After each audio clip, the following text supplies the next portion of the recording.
My name's Carrie Joy Wanyonyi. Jina langu Carrie Joy Wanyonyi. I am married here in Kenya to a Bukusu man named Albert Wanyonyi. He works with me in ministry. He used to be a Boda, now he runs a small Boda business.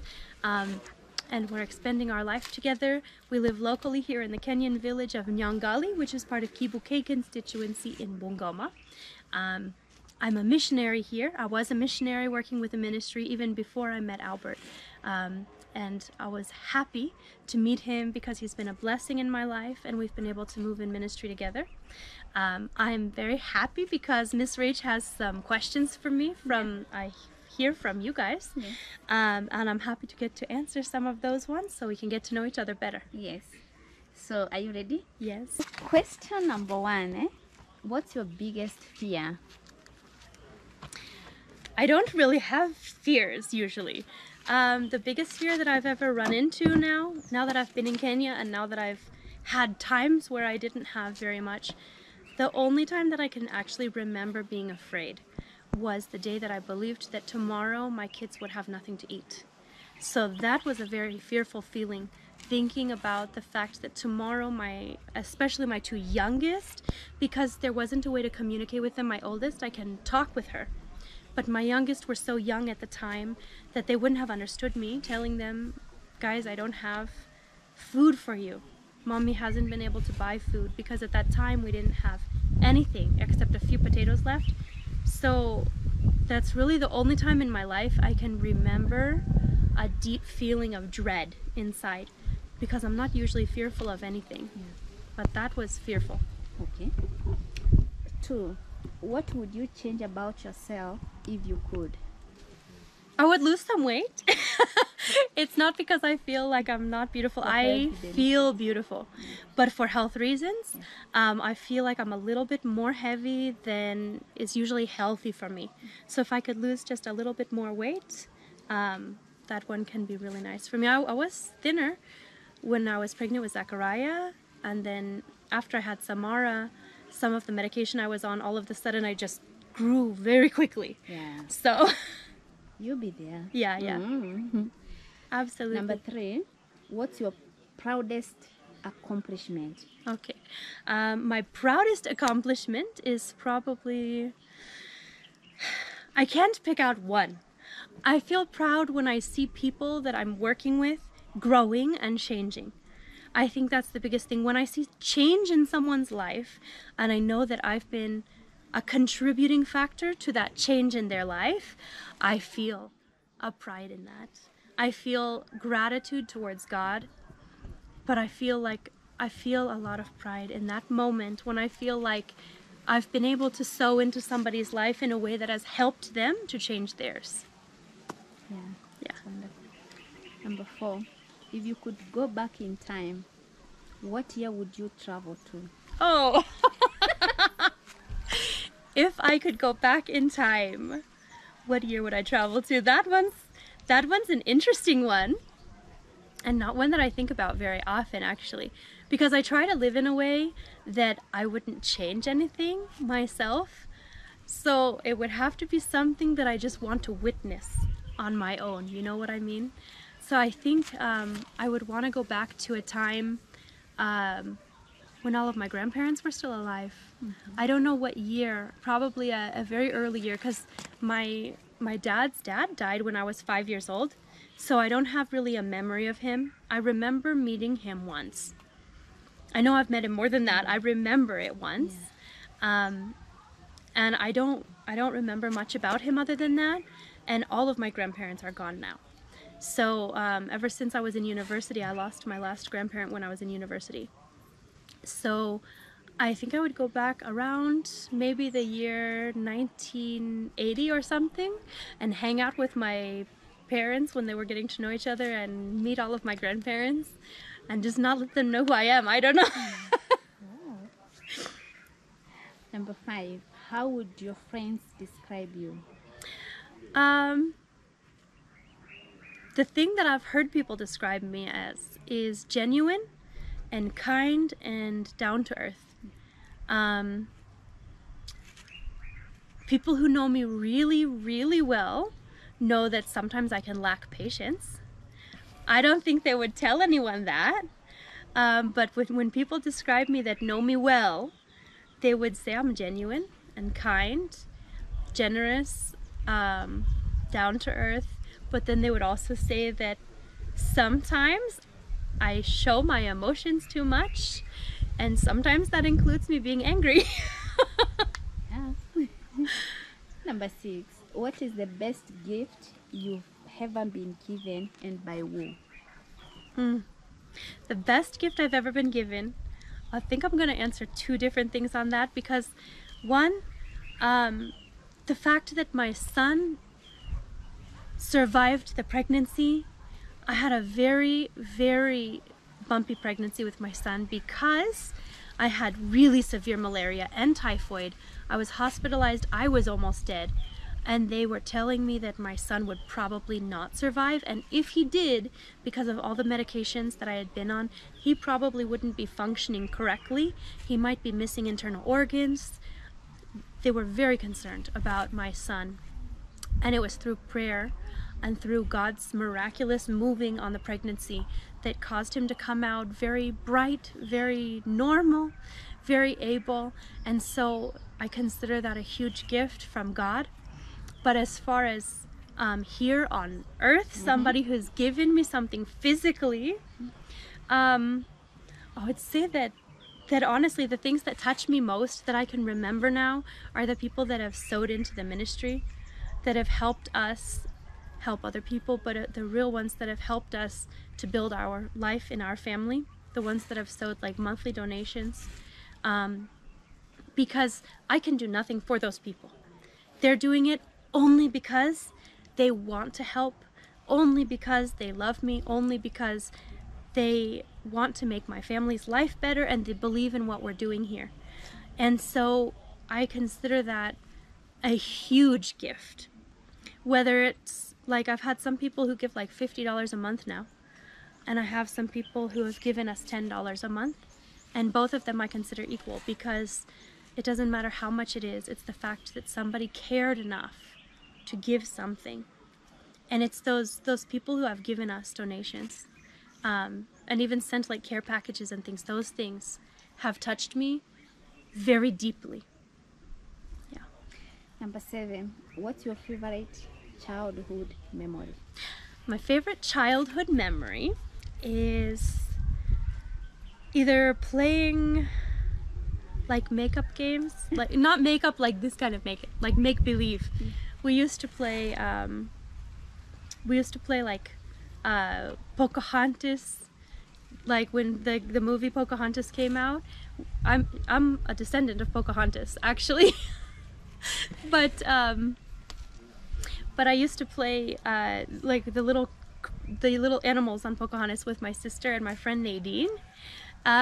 We used to do it with Lion King too. We would pretend to be the lions, and we would all want to be the main character, so we were all the main character, and we just played like all the same character, and we would play these little make-believe games. Sometimes we would get wood together and we would make a fake car. We would take some old rubber tires and put them up, and take some plywood and lean it together, and it would be a little car, and we would get in the car and we would pretend we're driving somewhere. Those make-believe games, I really have great memories of those.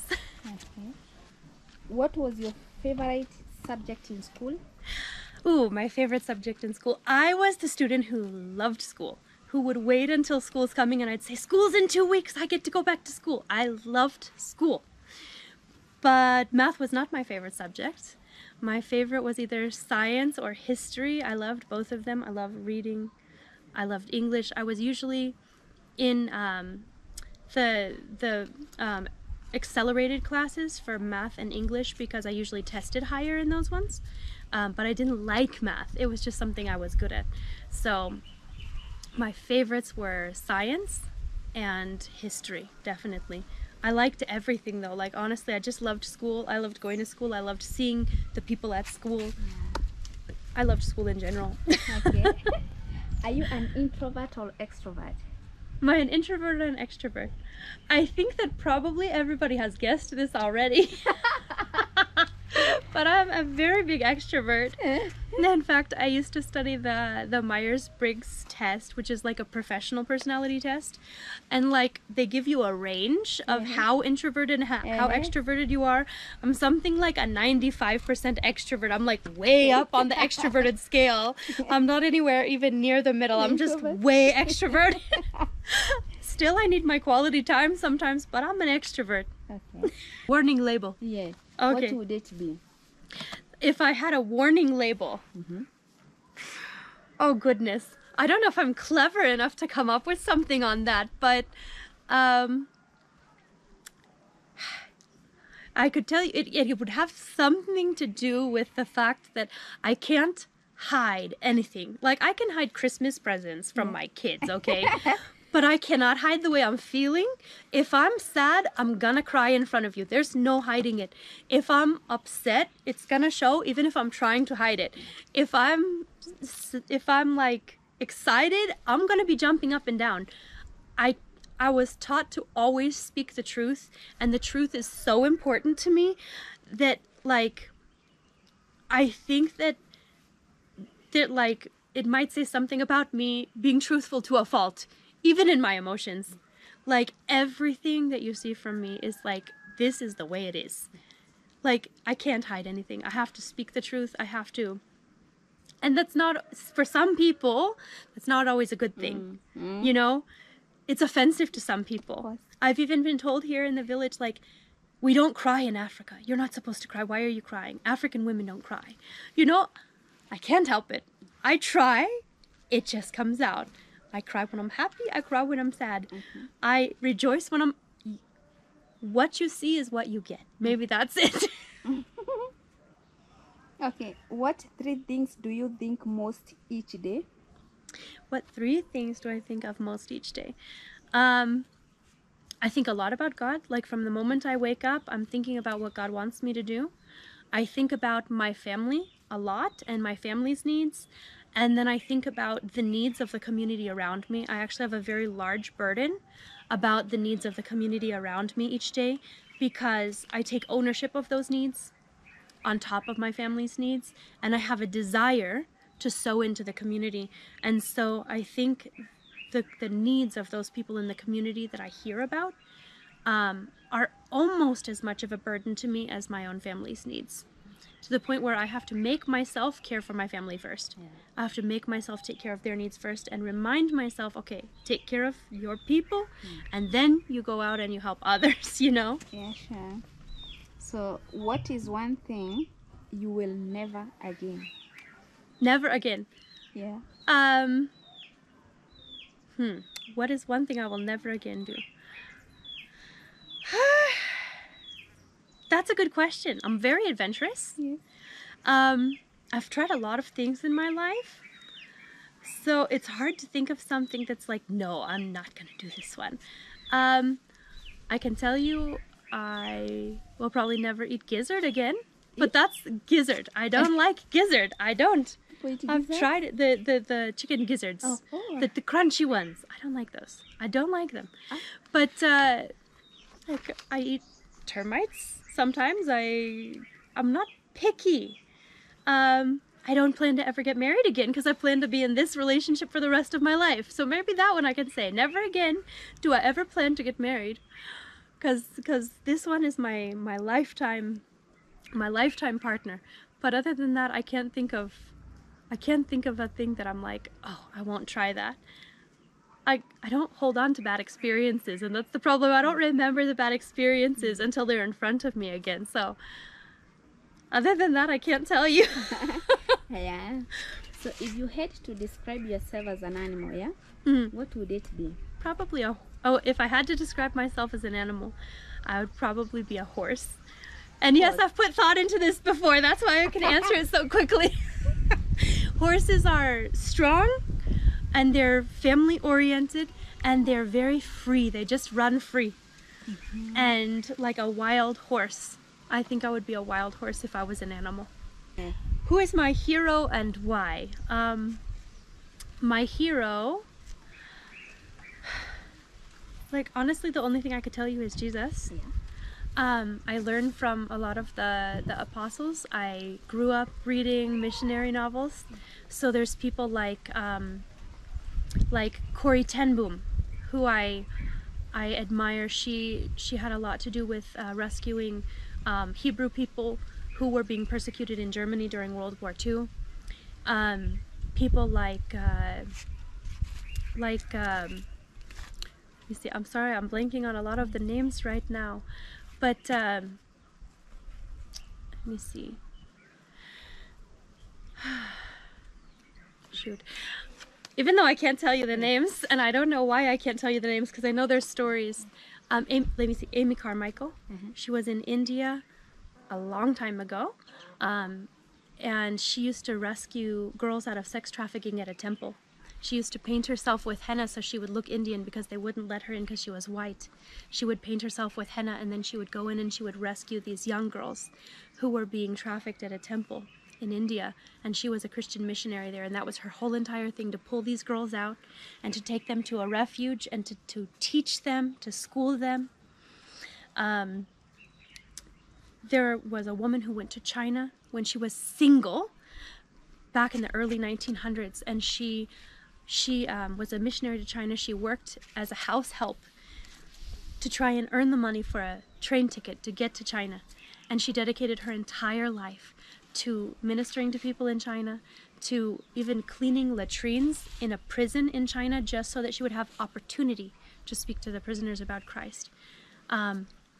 There was William Carey, who was in India also, and he did a lot of outreach with children and churches out there. There was a woman who came to Africa, and she was in, I can't tell you what country because I read this when I was a little kid and I didn't understand all of the countries in Africa at the time.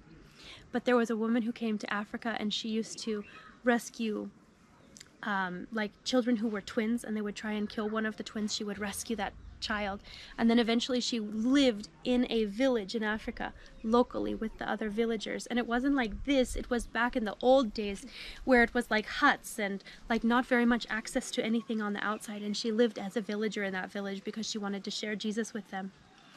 Those are my heroes. Even though I can't remember their names, those ones are my heroes because it speaks into my calling. It's like what God's called me to do. And so when I read their stories, it helps inspire me to say, like, other people did this, you can do it too, you know? So it's just helpful to hear stories of people who have been around the world and been used by God in so many ways. Those ones, I would say, outside of God himself, those ones are my heroes. Wonderful. If you could live everywhere, where would it be? If I could live anywhere, it would be right here, where I live right now. But I would add on the ability to travel anywhere that I wanted to. Like if I could like edit something into my life, it would be to have the funding to be able to travel and minister in different areas as well. So not to just stay here, but to travel and to let my family experience different areas, to visit back home in America and let the kids see, you know, their family back there. I'd love to go and travel to Zanzibar and see Zanzibar with the family and minister in Zanzibar. I would love to travel to India one day and minister in India. I have friends who help orphans in Pakistan. I would love to visit Pakistan and minister with them. I'd love to go to my friends in Nigeria and minister with them. My friends down in South Africa and minister with them. Like, I'd like the ability to not just minister here, but like as the ministry grows, like I wish, I pray that one day it'll get so big that I can go and minister all over the place and even bring my family and they can minister with me.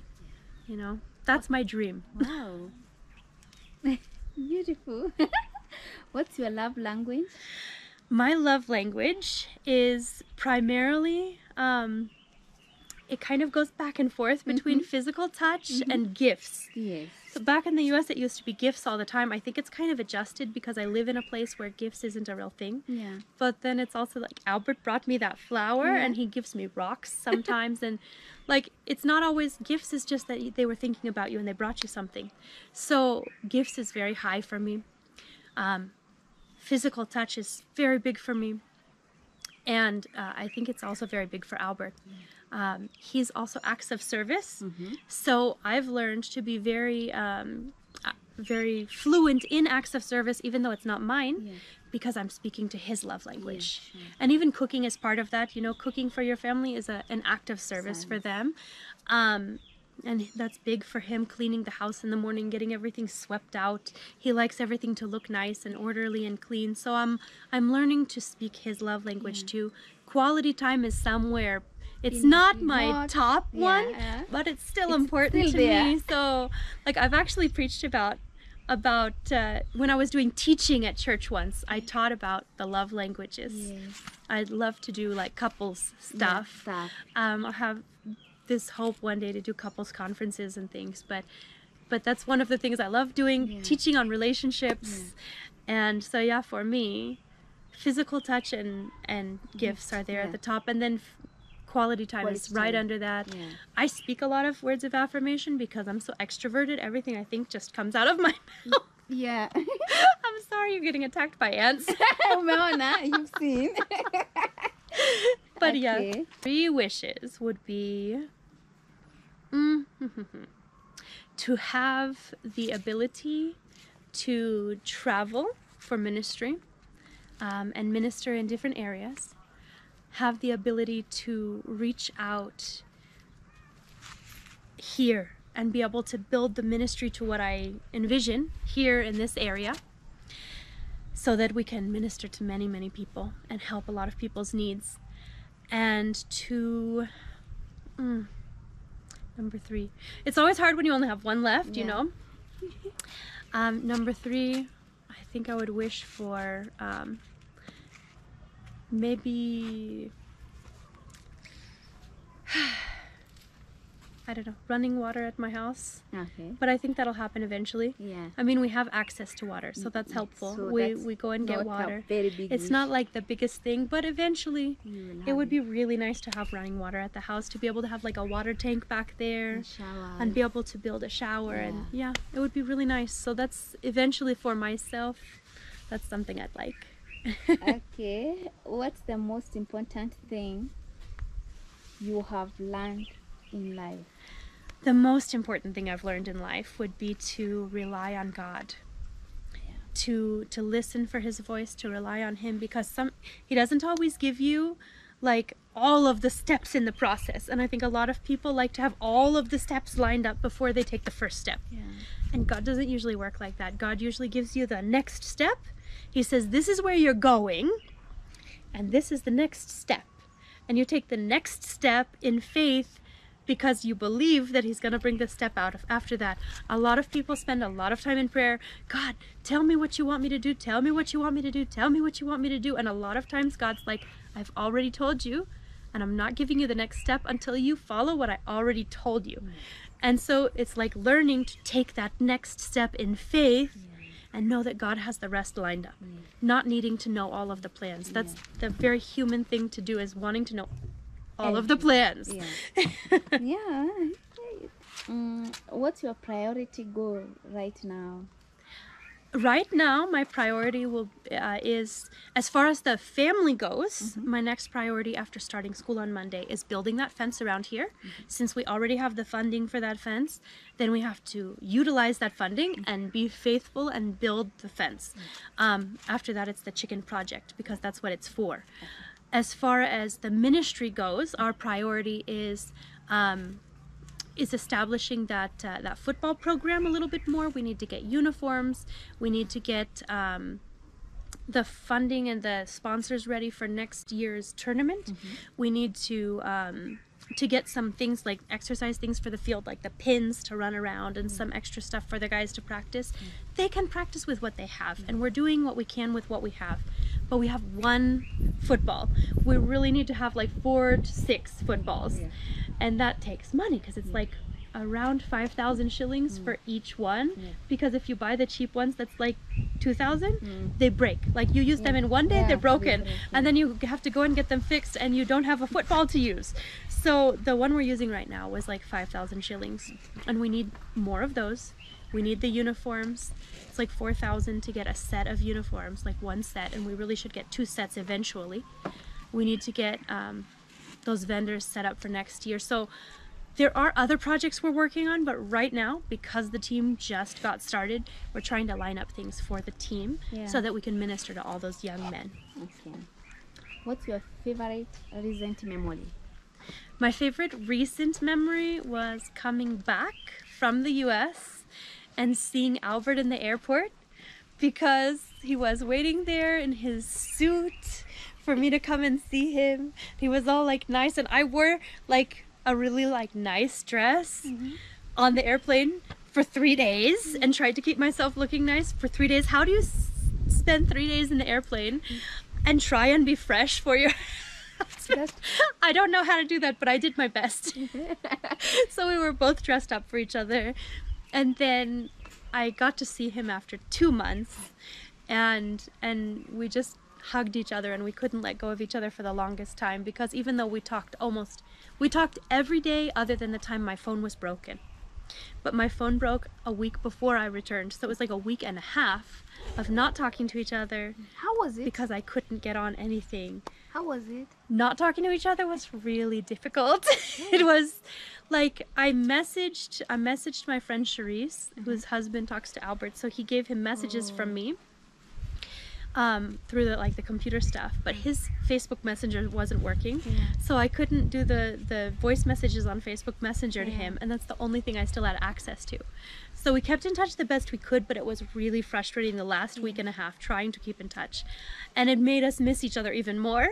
So then when I got home, we were both really happy to see each other.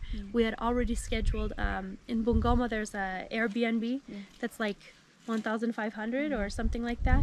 I think if you buy like cash the day of, it's like 2,000. But we decided to spend one night there and then come home in the morning, because I was already getting home later at night, and the kids would have been like almost ready to go to bed. So we came in the morning, and I was able to spend all day with the kids and give them some things from people who had given to them and given to us. We gave clothes, we gave toys, and that was a great memory. All of that stuff, it was just amazing. Okay, what is your biggest strength? My biggest strength is the fact that I can forgive easily, because it's made me resilient in life. It's made me able to get through things that maybe other people who don't forgive couldn't get through. I've gone through a lot in my life, things that could have broken me if I couldn't get to the point of learning how to forgive. But because I've learned how to forgive and completely let go of what's in my heart against somebody or against a situation, I've been able to heal. I've been able to become more resilient. I've overcome depression and anxiety, which I used to deal with when I was younger, because I hadn't forgiven entirely. I was holding on to unforgiveness, and it causes things like depression and anxiety to creep up in your life. I've overcome a lot in my life because I've learned to forgive and to release people to God for Him to deal with. And I don't sit there waiting for Him to deal with them, because that's not forgiveness, That's the biggest strength I've learned. Okay, what motivates you every day? The thing that motivates me every day is the vision that God's given to me for the future. And by vision, like, some of it's just in my heart, but I've seen some of it like as actual visions that God's given me. And so I really believe it's coming. Even if I don't know how I'm getting there, I believe it's coming. And that's a huge motivator for me, to be able to move forward towards it every single day, to make progress. Okay. When did you felt most lost in life, and why? When I felt most lost in life, I went through a season of difficulty back near the end of my university years. I was married at the time to someone from Afghanistan. We didn't believe the same things. So the relationship, he was a wonderful person. I knew a lot of wonderful people. It's not anything against people who are Muslim or Islamic. I have a lot of respect for those people. And they've been very generous in my life. But because we didn't believe the same things, there was a lot of strain in our marriage. Because both of us had strong beliefs, and they weren't the same strong beliefs. We didn't look at life the same way. We didn't move through life in the same way. So I was going through that. He went to visit his family and someone broke into our home while he was gone, and I was raped. And going through that almost broke me. I dealt with severe depression and severe anxiety to the point where I had to be medicated for a while to just try and get through my classes. And the medication caused a problem where I was having these lucid dreams where, or maybe not lucid dreams, maybe I'm not using the right term, but I was dreaming and I wasn't sure whether I was dreaming or whether it was real life.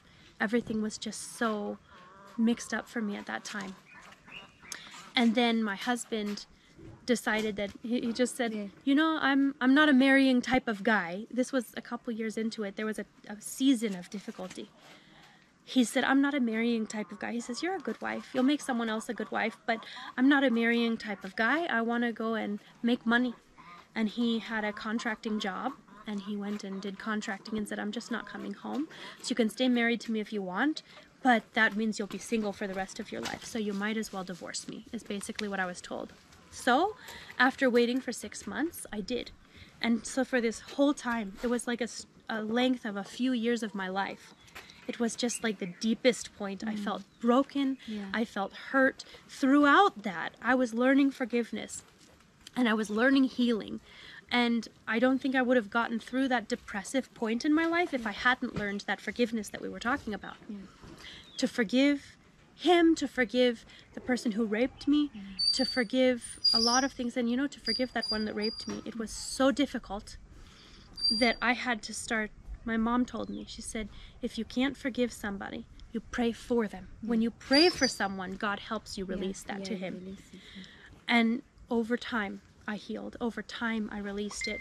But I was so lonely and so broken and so anxious and depressed. And no matter how much time I spent with friends, it's like it didn't give me back any of my energy. I had to really find myself in Christ. I needed to forgive and I needed to heal from everything. And when I allowed myself to forgive and to heal and to leave everything behind me, Yeah. that's when life started to look up. Even though the hardship was still there, Yeah. I was in a better place. So it was really the lowest place I had. It was a few years long, Yeah. but it built me into something better. Oh, wonderful. What is the most romantic thing you've ever experienced? Oh goodness, the most romantic thing I've ever experienced was probably the day I found out that Albert loved me. Albert's not a big romantic. In fact, the truth is, from my experience, most guys aren't big romantics in the traditional like movie sense of being a romantic. And I've realized in life, you can't expect a man to be like the heroes in movies Yeah. who go and do these huge romantic gestures. In fact, the guys I've known who do those huge romantic gestures are usually the ones that I've met that are less genuine. I'm not saying that They are less everyone who genuine, does, yeah. because there's some men out there who are very romantic, who are exactly like that and who mean it. But the guys I've met who speak really romantic things, and a lot of them are just trying to get something. A lot of times it's a sign that they're not genuine and that they're just trying to get something. A lot of the guys that I've met, when they really try to be romantic, they kind of fumble around about it and they're not natural at Yeah, being it's not romantic, you know? natural, yeah. You have to appreciate the fact that they're making an effort for you Yeah. and realize that that's their form of romance, you know? So the most romantic feelings I think I've ever felt was when Albert was driving me to town and he taught me the whole like, you know, nakupenda, meaning I love you, and he told me he loved me, and then he told me, and this was when I realized he really loved me. He wasn't just messing around.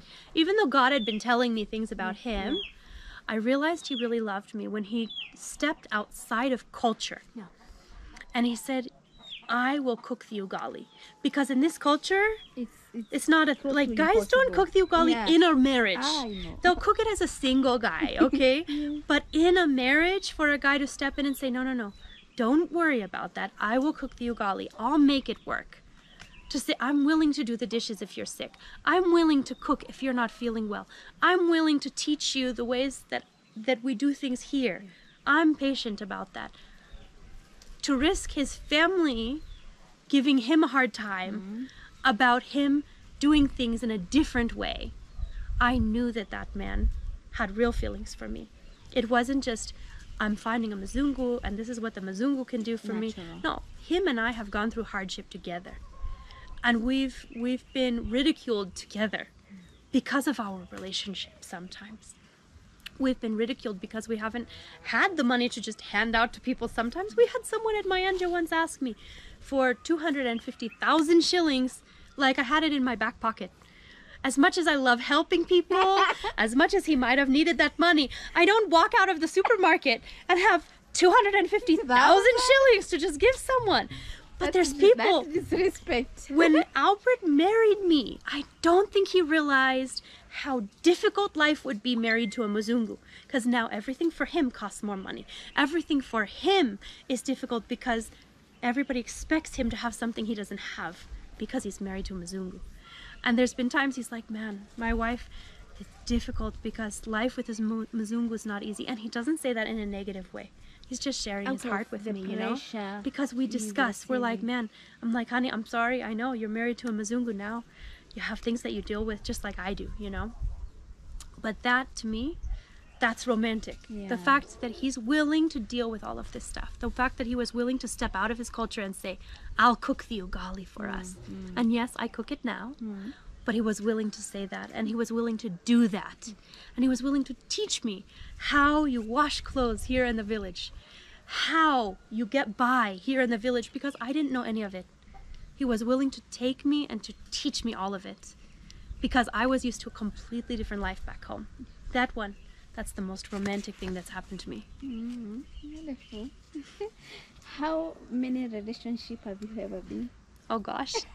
You're speaking to a very romantic person. How many relationships I've been in. Are you serious? Girls don't say beyond two. But I'm a truthful person. Okay, just because you've been in a relationship doesn't mean it's been a deep relationship where physical things are involved. Sometimes you're just talking to someone romantically. And since I grew up like in the church, a lot of my relationships were just speaking back and forth to someone. It wasn't like deep relationships. But like you know, I've been married once before. So I can tell you two marriages, okay? So it's not two relationships, it's two marriages. So let me see. My first boyfriend wasn't until I was 18. So I didn't talk to anyone romantically, do any dating or courting or anything until I was 18. It wasn't a rule in the house. I just didn't.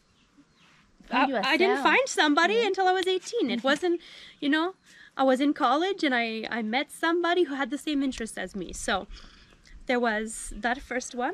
I dated the guy that I ended up marrying the first time. So that was two first. After that guy, there were 3 people that I talked to in a romantic way before I met Albert. So 7. But 2 marriages, and the other ones were just like, you know, seeing each other. And yes, I'm sorry, I'm a woman who's had 7 relationships. A human being like any other. Some of us, we cannot talk the truth. And I wasn't 20 years old when I got married, okay? I'm 37 and I've been married for 4 years. So there's time in between. I'm a romantic person and I had like 6 marriage proposals out of those 7 people. So it's not like a, you know, it wasn't just like a fling or something like that. Like, we were talking serious. I just realized this isn't the man I want to marry. So what drew you to your current partner? God. What drew me to my current partner was God. I mean, when I came here to Kenya, I was ministering. We had a meeting and we met our team. And when Albert started speaking, God spoke to my heart and said, this is your husband. And he showed me that's why I hadn't met somebody back home that was like the right one for me. Like, even though I had talked to people before, I'd gone on dates before, I'd had relationships, there was never someone where I sat there and I said, this is the one, he'd make a perfect partner for me. No. There's no perfect people, but Albert's the right partner for me because we're going the same direction in life, and God knew that. I didn't know who he was when I first saw him, but when God told me that, I knew God knew. So when we started talking, it was no surprise to me that we have the same vision in life. Like, we both have these, when we were praying, like, he's always had a calling to reach out to orphans, to street boys, especially to troubled young men. I also have that same calling on my life, and I couldn't do that really without a husband. Like, you can't be like a single woman out there reaching out to single young men. Like, that's not something you can do. I can do it in partnership with Albert, but it wouldn't be appropriate, even though they're very young, it wouldn't be appropriate for me if I was a single woman to be out there doing that specific ministry. But I had it on my heart that we both had the same views for, like, education and other things. It's funny to say because, yes, Albert only went up through Standard 2 in school. He quit school in Standard 2. He went through a lot of hardship, but he values education. Very strongly values education, even more so because he realizes that with the lack of education, it limits your life. He's very bright. He's very intelligent. We have great conversations, but he values the same things that I do. So that was the moment I knew, and God's confirmed it through so many things. Okay, what unhealthy habits do you struggle with? Unhealthy habits. You struggle. I have a hard time going out and getting active. It's not that I don't want to. I did a great job back home. I used to go hiking all the time. I used to be a mountain biker. I used to go rock climbing. I used to do a lot of things. But the specific things that I was interested in out there and that I used to do out there, I can't easily do where I am. So trying to find alternatives as a mother, especially of small children who can't keep up with me if I went out doing too much stuff, I have to find a way that I can be active enough for myself, where my kids aren't like getting trampled over and that I can still watch them when I need to. So staying active, I feel like I lack enough motivation, and then even when the motivation's there, I kind of struggle with ideas sometimes. My friend introduced me to a YouTube channel that's like walking at home, and I'm going to be trying that one. It's actually my goal for this next month. I have monthly goals set out for this year, and my monthly goal for next month is to, like, every day do a bit of that program so that I can get in the habit of being active again, because I used to be. Sure. What would your family be surprised to learn about you? My family would be surprised to learn absolutely nothing because my family knows everything about me. My family and I are very close. We talk about everything. My mom's always been my mentor. My sister's my best friend. I talk to them about everything, and I am one of those people that's just an open book. I don't hide anything. I can't easily hide anything. I've had to teach myself how to have boundaries and say no to people more than having to teach myself to open up. So my family knows all of me. My dream career growing up. Okay, I found an old paper from when I was a kid. When I was like 5 or 6 years old, I had written a page, you know, in those little social studies things. What are you gonna do when you grow up? I wrote down that I was gonna be a farmer, and I was gonna have lots of animals, because I love animals, and I was going to grow huge watermelons that were big enough to feed an entire army. And I had a picture of giant watermelons because I thought that you just let them grow, and the longer they grow, the bigger they get, like pumpkins or something. So I thought you could grow these giant watermelons. So I was going to be a farmer and a missionary and a teacher. And now I'm all three. A teacher, everything manifested. Yes, like coming to, I didn't realize that all of that stuff could work together. But the funny thing is, God's really taken everything that I've ever been interested in, and He's just incorporated it into my life here. And yeah, I wanted to be a farmer, and here I am on a farm in rural Kenya. It might not have been the farm I was imagining when I was a little kid, but it's the perfect life for me here, and it's slowly growing, and one day we'll you know, rent some land and grow more things, or we'll start buying more land as we're able to save up some money. You know, like once we have the chicken project, then we'll sell, you know, we'll grow a lot of chickens. Yeah. We'll sell some chickens, we'll invest in more land, Yeah. you know. And as we grow, we'll be able to save up our own money and invest in our life. And then eventually the income can be enough. We can invest in our life, we can invest in our ministry. We want to be self-sufficient eventually. But I'm amazed at how much the dreams that I had as a kid Are coming. is what I'm living now. Wow. Like, I know most kids, it's like, I want to be an astronaut, I want to be a singer, I want to be, you know. Yeah. But for me, I was like, I want to be a farmer and a missionary. Yeah.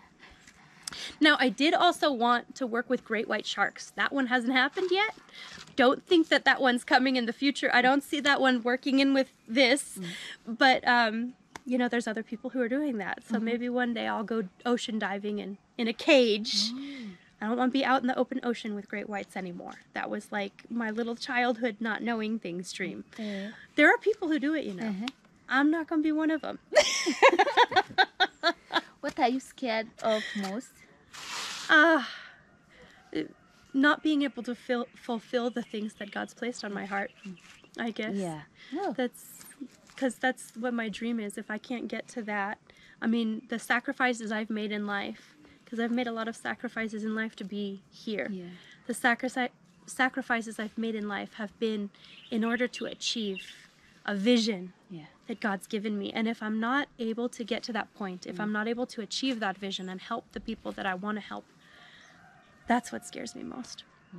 Because then I feel like my purpose would be compromised. Yeah. Yeah. Yeah. My dream destination, I love travels. I haven't traveled that much. I've been a few places. But when I was a kid, the thing I always wanted to do was come to Kenya and do a safari. And I still haven't done a safari. I haven't traveled in Kenya at all. I've just lived this local life. So hopefully in the next couple of years, we'll be able to travel around Kenya. But if I was going to do something like outside of Kenya to take my family somewhere, I would love to go somewhere like tropical, maybe like the Maldives or the Philippines or even Hawaii, like something beautiful and tropical. I think the whole family would love to go somewhere like that, to see somewhere like really exotic and different from what we have here. But I've heard the Maldives is a beautiful place to go. So I think that one, if we could somehow go to the Maldives and stay in one of those little like cabins that's like on the water, like they have these pools built in right next to the ocean. So it's like the pool becomes the ocean almost. Those are amazing. Oh. Like, I would love to be there.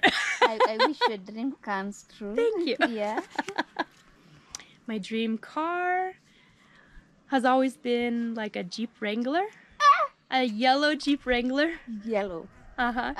Or a classic Shelby Mustang. Like the classic, like the Ford Mustangs. The Ford. Shelby ones, the classic. Like the newer ones are gorgeous, but the classics, like from the 50s and 60s, You speak it to my heart. gorgeous. I love those ones. Beautiful red convertible, if I could. My favorite colors are yellow, green and purple. Yes. I love green and purple. Including this one. This is a purple. This one is, Kinda purple? this one's rose gold. And I love rose gold too. That one's one that's grown on me in recent years. Rose gold is gorgeous. In fact, like all of my, like, Your I always buy rose gold things. My phone case, my wallet, my passport cover, everything's always rose gold. I don't know, I end up picking that a lot. but you love green too, right? I love green. And I get a lot of green around here. Yeah. Oh gosh, let's see some of my things. The dishes that I always used to cook back in the US before I came here, I was not the traditional American. I had a lot of people that I knew from all over the world, and I grew up eating international cuisine. So the things I always used to cook, my regulars, were tacos, like ground beef tacos, and I used the traditional corn tortilla. I don't put it on the flour tortillas, because in Mexico they don't use the flour tortillas for tacos. At least the Mexicans I've met have told me they don't. So I use the corn tortillas. I like to make the West African chicken peanut soup which is made with like the orange sweet potatoes and peanuts and chicken and ginger and onions. It's really delicious. That was one of my regulars. I learned it from a friend of mine from Ghana. So I just kind of continued making it after university once she taught me how to make it. It's delicious. I actually made it one time for Albert here. It's just hard to get all the ingredients because I can't find orange sweet potatoes here very easily. I made it with white sweet potatoes and I'll do it again. Cottage pie. A lot of people call it shepherd's pie, but it's cottage pie. It's ground beef with some like red wine cooked inside. You cook red wine, all of the alcohol cooks out. So it just gives it the flavor. Red wine, Worcestershire sauce, some spices, some salt, and then you cover it with mashed potatoes, and inside of the meat you mix in cooked carrots, caramelized onions, and green peas, and you bake that one together. Some people add cheese on the top. I never did. I never had a recipe that had cheese on the top. Like, I read this old traditional recipe and I didn't hear about cheese. So that was one of my go-tos also. In fact, one day I cooked it and I went to work and I told my brother that he could eat some of it. I didn't realize that my brother, who's like over 6 feet tall and a big, like strong man, he can eat. Okay, so I had this big cake pan, like a 9x11 pan of cottage pie that was going to be my work meals for the entire week. I came back home and there's this much left. He ate the entire thing and left me one meal. But at least he liked it. I used to make different kinds of cakes for my work parties all the time. If somebody at work was having a birthday, I would make a cake, I would bring it into work, and I would share it with the people. So those were my go-tos. I cooked all kinds of things, but those were my go-tos. Also, bolani, which is a Persian dish. It's potatoes and jalapenos and onions stuffed inside of dough, and then you fry that dough. I still make it here sometimes. And then that's from my Afghan years. And kabuli palau, which is rice with carrots and raisins, and then you put lamb on top. So I used to make that sometimes back home too. Yeah. As far as careers go, I've worked in a lot of industries. I didn't have just one career. I was trained in international economic and political development, but I worked in finance, like in banking institutions. I was a property manager right before I came out here. I did a lot of like receptionist and secretarial work. I just kind of like moved around and did a lot of things here and there until I came here because this was my real calling, you know. I was, for a while, doing testing to open a restaurant because I love cooking. And contrary to TikTok and how a lot of people love to hate on TikTok, I can cook. I know how to cook well, and a lot of people like my food. In fact, one of my visitors here came and he tried my nyama choma, and he said, "Have you ever thought of opening a restaurant?" So yes, every once in a while I have a mess up where I don't include enough of one ingredient or another, but I can tell you I can cook. And I was gonna open up an international street foods restaurant until God told me, no, you're supposed to go into missions. Leave the restaurant and go to missions. Oh yeah. And eventually I think one day Albert and I might open up a place that has more of a, not just the Kenyan, like the regular Kenyan stuff, but like maybe some additional stuff from around the world thrown in. Exactly. You have a place to exactly hang out and eat. Like I know I have to include the Kenyan foods because otherwise we won't make it in Bungoma. Okay, like everyone wants the traditional stuff in Bungoma. But outside of that, just like Noor Cafe has done and made it a wonderful Somalian cuisine. Like I love going to Noor Cafe. I would love to include some extra stuff from around the world. My biggest regret, I can't say that I have a biggest regret because I was taught to never have regrets because what you've experienced has brought you to where you are. and I'm happy with the person I am, and I'm happy with where I am in life now. So even though there are things that I could regret in my past, I choose not to, Okay. because it's brought me to where I am, and I love where I am. Okay.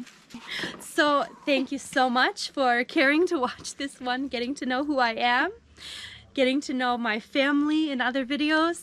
Thank you for watching Miss Rachel's channel. You can like and subscribe, watch as many of her videos as you can. She has wonderful content if you haven't seen her before. And make sure to watch my channel too. It's the Wanyoni family. Yeah. And you can find me through Miss Rach as well. Yeah, and if they want to reach out to you directly, If you want to reach out to me directly, I have a website. Miss Rach will link it in her stuff, but it's carriejoy.weebly.com. yes.